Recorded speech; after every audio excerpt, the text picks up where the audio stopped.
जय हिंद। नमस्कार दोस्तों, आप सभी लोगों का मोस्ट वेलकम है आपके अपने चैनल मैक्स स्टडी में। साथियों, आज की इस क्लास में हम लोग पढ़ने वाले हैं यूपी पुलिस कांस्टेबल एग्जाम के लिए मोस्ट इंपोर्टेंट जनरल नॉलेज के क्वेश्चंस को। साथियों, आज का क्लास आपकी एग्जाम के लिए बहुत ही इंपॉर्टेंट क्लास है, ध्यान से जरूर देखिएगा। आपका एग्जाम काफ़ी नज़दीक आ चुका है, इसीलिए इस क्लास को ध्यान से और शुरू से अंत तक जरूर देखिएगा, क्योंकि सभी क्वेश्चन मोस्ट इंपॉर्टेंट क्वेश्चन है आपके एग्जाम के अनुसार, इसीलिए ध्यान से जरूर देखिएगा। तो चलिए वीडियो को शुरू करते हैं।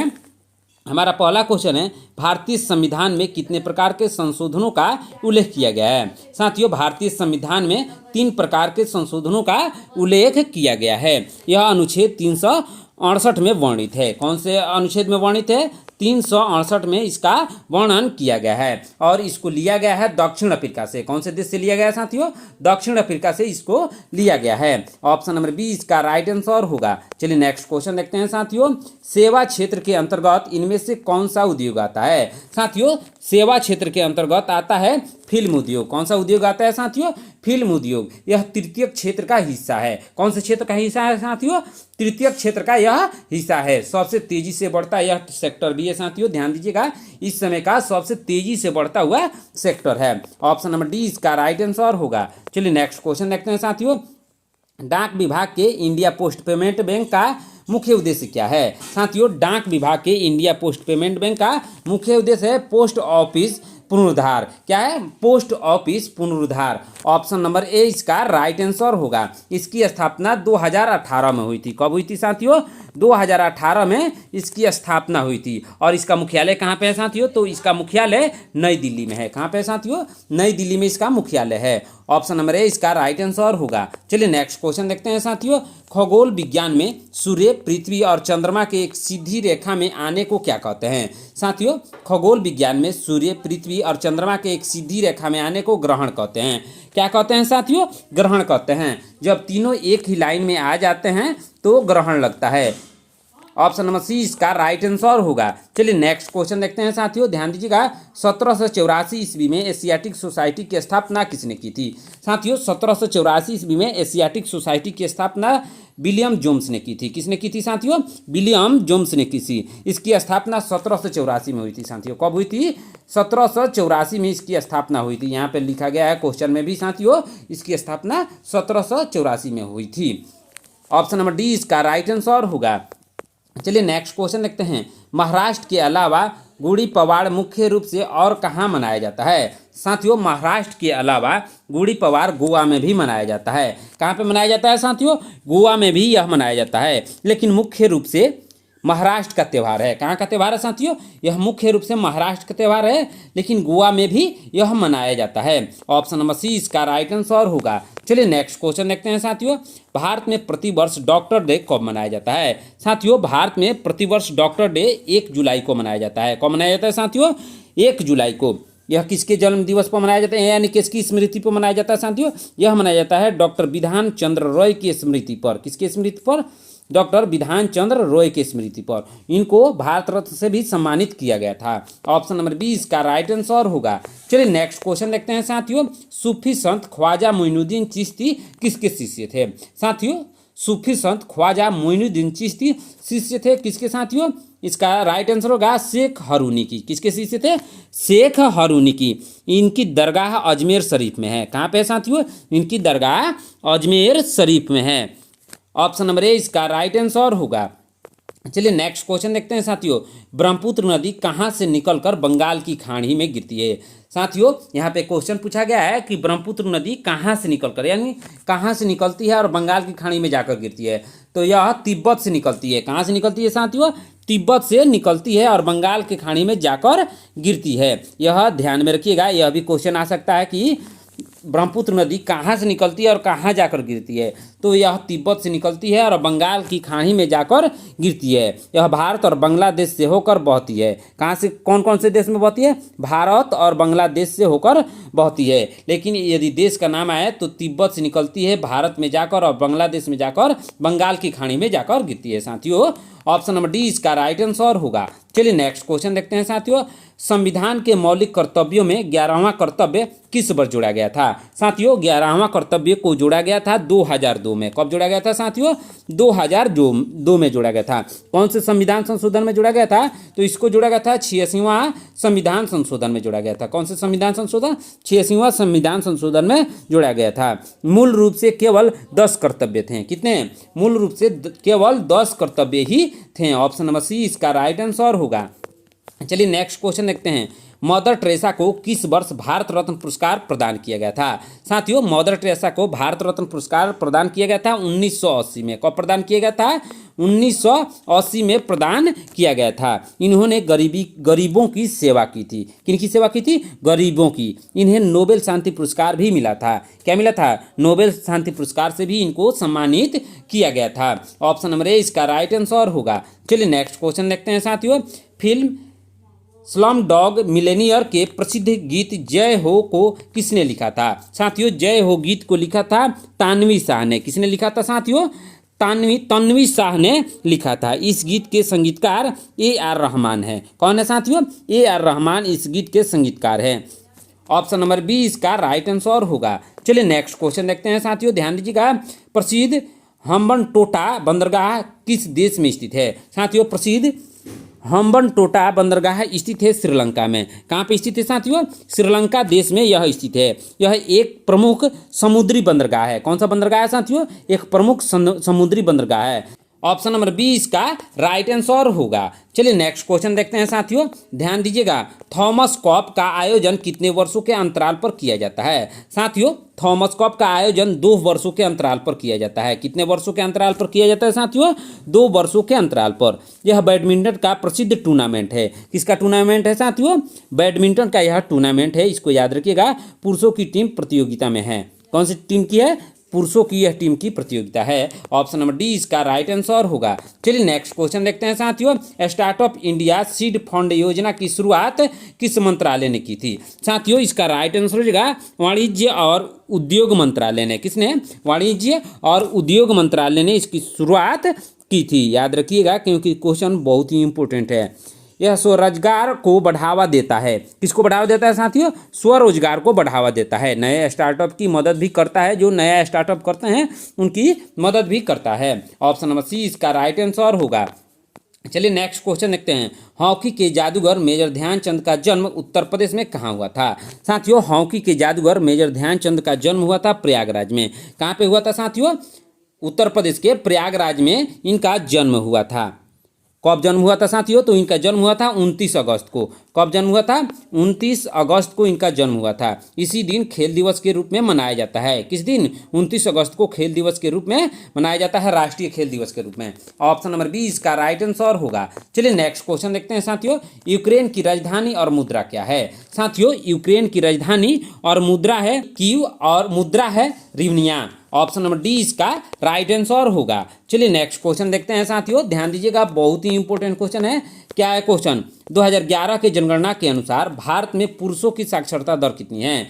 साथियों, 2011 की जनगणना के अनुसार भारत में पुरुषों की साक्षरता दर है 77.30%। कितना है साथियों? 77.30% है। यह 2011 की जनगणना के अनुसार है साथियों, याद रखिएगा। कौन सी जनगणना के अनुसार? 2011 की जनगणना के अनुसार है। सबसे साक्षर राज्य केरल है साथियों। सबसे ज़्यादा साक्षरता वाला राज्य केरल है साथियों। ऑप्शन नंबर ए इसका राइट आंसर होगा। चलिए नेक्स्ट क्वेश्चन देखते हैं साथियों। सारनाथ का पुराना नाम या प्राचीन नाम क्या है? साथियों, सारनाथ का पुराना नाम या प्राचीन नाम है ऋषिपतन। क्या नाम है साथियों? ऋषिपतन इसका नाम है, याद रखिएगा।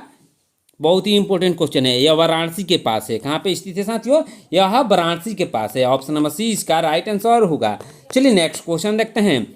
भारतीय रिजर्व बैंक यानी RBI के पहले भारतीय गवर्नर कौन थे? साथियों, RBI के पहले भारतीय गवर्नर थे CD देशमुख। कौन थे साथियों? CD देशमुख। RBI की स्थापना 1935 में हुई थी साथियों, इसको याद रखिएगा।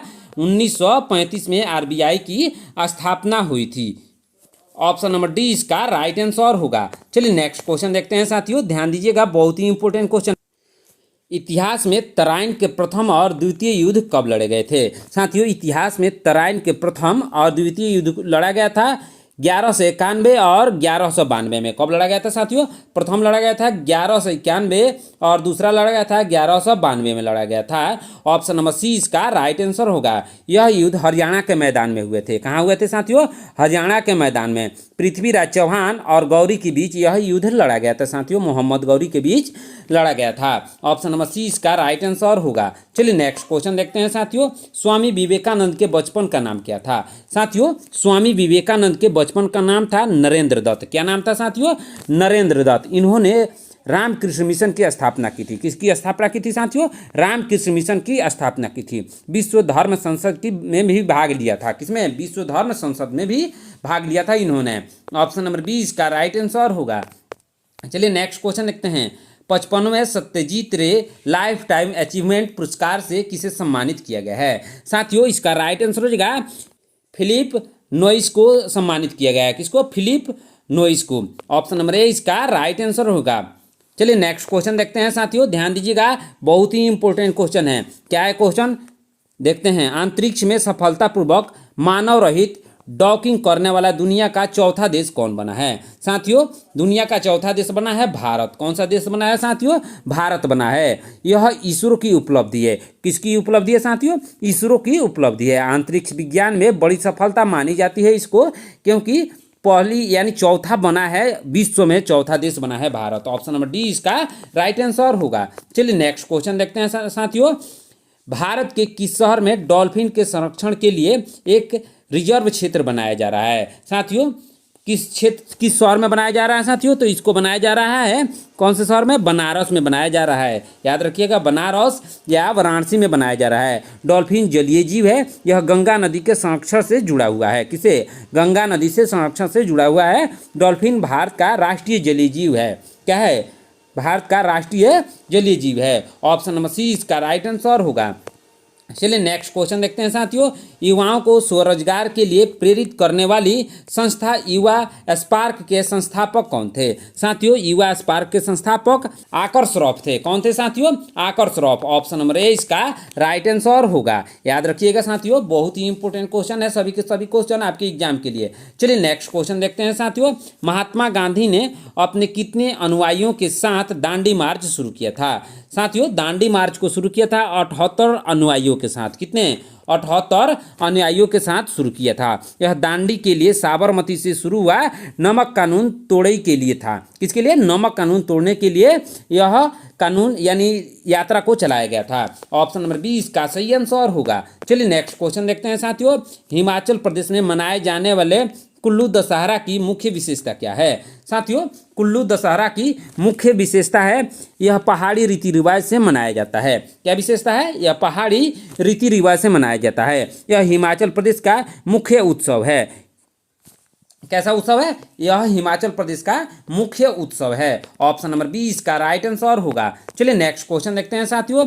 भक्ति प्रदीप कुलकर्णी किस खेल के प्रसिद्ध और माहिर खिलाड़ी है? साथियों इसका राइट आंसर हो जाएगा शतरंज के। कौन से खेल के साथियों? शतरंज के है। यह एक इंडोर गेम है, यानी घर में खेले जाने वाला यह खेल है। इसमें दिमाग की एकाग्रता जरूरी होता है। आपने देखा होगा साथियों शतरंज का खेल, उसमें दिमाग की जरूरत बहुत होती है, दिमाग शांति से रहना चाहिए। ऑप्शन नंबर डी इसका राइट आंसर होगा। चलिए नेक्स्ट क्वेश्चन देखते हैं साथियों, ध्यान दीजिएगा, बहुत ही इंपॉर्टेंट क्वेश्चन है। दक्षिण भारत के मंदिरों में मुख्य प्रवेश द्वार को क्या कहा जाता है? साथियों दक्षिण भारत के मंदिरों में मुख्य प्रवेश द्वार को गोपुरम कहा जाता है। साथियों क्या कहा जाता है? गोपुरम। यह दक्षिण भारतीय मंदिर शैली है। कौन सी शैली में है साथियों? यह दक्षिण भारतीय मंदिर शैली में है। इसमें विशाल प्रांगण भी होता है। क्या होता है? प्रांगण यानी आंगन भी होता है। ऑप्शन नंबर डी इसका राइट आंसर होगा। चलिए नेक्स्ट क्वेश्चन देखते हैं साथियों, ध्यान दीजिएगा। क्या है क्वेश्चन? वैज्ञानिक और औद्योगिक अनुसंधान परिषद की पहली महिला महानिदेशक कौन बनी है? तो इसका राइट आंसर हो जाएगा नल्ला थाम्बी बनी है। कौन सी? नल्ला थाम्बी। ऑप्शन नंबर 20 का राइट आंसर हो जाएगा। यह वैज्ञानिक अनुसंधान की संस्था है, पहली बार महिला महानिदेशक बनी है। ऑप्शन नंबर 20 का राइट आंसर होगा। चलिए नेक्स्ट क्वेश्चन देखते हैं साथियों, ध्यान दीजिएगा। भारत में राष्ट्रीय बालिका दिवस कब मनाया जाता है? साथियों भारत में राष्ट्रीय बालिका दिवस 24 जनवरी को मनाया जाता है। कब मनाया जाता है? 24 जनवरी। ऑप्शन नंबर डी इसका राइट आंसर होगा। चलिए नेक्स्ट क्वेश्चन देखते हैं साथियों, ध्यान दीजिएगा, इंपॉर्टेंट क्वेश्चन है। क्या है क्वेश्चन? डुरंड रेखा मुख्य रूप से किन दो देशों की सीमाओं को अलग करती है? साथियों, किन दो देशों की सीमाओं को अलग करती है? पाकिस्तान और अफगानिस्तान को अलग करती है। पाकिस्तान और अफगानिस्तान को डुरंड रेखा अलग करती है। ऑप्शन नंबर ए इसका सही आंसर होगा। चलिए नेक्स्ट क्वेश्चन देखते हैं साथियों, जापान की राजधानी वहाँ की आधिकारिक मुद्रा क्या है? साथियों, जापान की राजधानी और वहाँ की आधिकारिक मुद्रा है क्या है? वहाँ की राजधानी है टोक्यो और वहाँ का आधिकारिक मुद्रा है येन। क्या है? टोक्यो वहाँ की राजधानी है और येन आधिकारिक मुद्रा है। इसे उगते सूर्य का देश भी कहा जाता है, यानी जापान को उगते सूर्य का देश भी कहा जाता है। ऑप्शन नंबर सी इसका राइट आंसर होगा। चलिए नेक्स्ट क्वेश्चन देखते हैं साथियों, प्रसिद्ध क्रिकेट खिलाड़ी संजय मांजरेकर की आत्मकथा का नाम क्या है? साथियों, संजय मांजरेकर की आत्मकथा का नाम है इम्परफेक्ट। क्या नाम है साथियों? इम्परफेक्ट उसका नाम है। ऑप्शन नंबर डी इसका राइट आंसर होगा। यह भारतीय क्रिकेटर की किताब है, वर्तमान में यह कमेंट्री करते हैं। क्या है साथियों?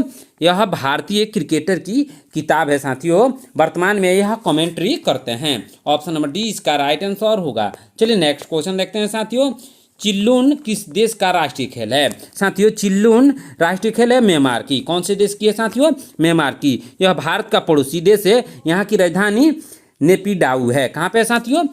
म्यांमार की राजधानी नेपिडाउ है और यह भारत का पड़ोसी देश है। ऑप्शन नंबर सी इसका राइट आंसर होगा। चलिए नेक्स्ट क्वेश्चन देखते हैं, अफगानिस्तान का राष्ट्रीय खेल क्या है? साथियों, अफगानिस्तान का राष्ट्रीय खेल है बुजकाशी। क्या है साथियों? बुजकाशी। यह अफगानिस्तान का पारंपरिक खेल है, इसमें घोड़े का इस्तेमाल होता है। क्या है साथियों? बुजकाशी अफगानिस्तान का राष्ट्रीय खेल है। क्या है? बुजकाशी। याद रखिएगा क्योंकि ऐसे क्वेश्चन बार बार एग्जाम में आते रहते हैं। यह अफगानिस्तान का पारंपरिक खेल है। कहाँ का? अफगानिस्तान का यह पारंपरिक खेल है। इसमें घोड़े का इस्तेमाल किया जाता है। किसका इस्तेमाल किया जाता है इस खेल में? घोड़े का। ऑप्शन नंबर बी इसका राइट आंसर होगा। चलिए नेक्स्ट क्वेश्चन देखते हैं, संघाई सहयोग संगठन की स्थापना किस वर्ष की गई थी? साथियों, संघाई सहयोग संगठन की स्थापना की गई थी 2001 में। कब की गई थी साथियों? 2001 में की गई थी। यह एक क्षेत्रीय संगठन है। कैसा संगठन है साथियों? क्षेत्रीय संगठन है। भारत भी इसका सदस्य है। कौन सा देश भी सदस्य है साथियों? भारत भी इसका सदस्य है। ऑप्शन नंबर ए इसका राइट आंसर होगा। चलिए नेक्स्ट क्वेश्चन देखते हैं साथियों, चीन का राष्ट्रीय खेल कौन सा माना जाता है? साथियों, चीन का राष्ट्रीय खेल टेबल टेनिस माना जाता है। क्या माना जाता है साथियों? टेबल टेनिस माना जाता है। चीन खेलों में अग्रणी देश है, मतलब सबसे आगे देश है साथियों। यह खेल इंडोर खेला जाता है, यानी घर में यह खेला जाने वाला खेल है। कौन सा खेल? Table tennis. एक टेबल होता है, दोनों तरफ खिलाड़ी होते हैं और बीच में एक लाइनिंग होता है, यानी जो बॉर्डर होता है साथियों, उसी की तरफ बॉल को इधर उधर मारते हैं, इसे टेबल टेनिस कहते हैं। इसीलिए इस पर टेबल पर खेला जाता है। ऑप्शन नंबर डी इसका राइट आंसर होगा। चलिए नेक्स्ट क्वेश्चन देखते हैं साथियों, संघाई सहयोग संगठन का मुख्यालय कहाँ पर स्थित है? साथियों, संघाई सहयोग संगठन का मुख्यालय बीजिंग में स्थित है। कहाँ पे स्थित है साथियों? बीजिंग में स्थित है। यह चीन की राजधानी है। बीजिंग चीन की राजधानी है साथियों, वहीं पे इसका मुख्यालय स्थित है। किसका मुख्यालय? संघाई सहयोग संगठन का मुख्यालय स्थित है। यही इस संगठन का मुख्य काम होता है। यहीं पे इस संगठन का मुख्य काम होता है। ऑप्शन नंबर सी इसका राइट आंसर होगा। साथियों, आज की क्लास में इतना ही। आपने 40 क्वेश्चन में से कितने क्वेश्चन का आंसर सही दिया है कमेंट करके जरूर बताइएगा। साथियों, इन 40 क्वेश्चन के साथ आपको फैक्ट भी सुनने को मिला होगा, याद देखने को मिला होगा साथियों, वह भी बहुत ही इंपॉर्टेंट है, इसीलिए इसके साथ बताया जा रहा है। इंपॉर्टेंट जो भी है इसको याद कर लीजिएगा, क्योंकि एग्जाम आपका बहुत ही नज़दीक आ चुका है। किस किस के डेट को है? 8, 9 और 10 जून को है। कब है साथियों? 8, 9 और 10 जून को। साथियों, यदि आप हमारे चैनल पर नए हैं तो चैनल को सब्सक्राइब करके बेल आइकन प्रेस कर लीजिएगा। साथ ही साथ इस वीडियो को एक लाइक जरूर कीजिएगा।